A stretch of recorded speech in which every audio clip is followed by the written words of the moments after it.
చూడండి ఫ్రెండ్స్, వర్షాలు లేక అల్లాడిపోతున్నాం. వేరుశనగలో ఈరోజు గుంటకు చేసాం. ఈ శనగకు 3 నెలలు కూడా కావడం లేదు ఫ్రెండ్స్.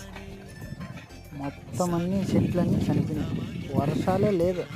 చాలా చాలా ఇబ్బంది పడిపోతున్నాం. అవి మాటల్లో చెప్పలేను. కనీసం ప్రభుత్వం అన్న ఇలాంటి పంట నష్టమైన వాళ్ళకు కనీసం రైతు భరోసా అన్న ఒక చేదోడు వాదోడుగా ఉంటే బాగుంటుంది. ఒక పట్టించుకోవడమే లేదు ఒక రైతులు. ప్రభుత్వం చాలా విఫలమైపోయింది ఫ్రెండ్స్. చాలా అంటే చాలా విఫలమైపోయింది.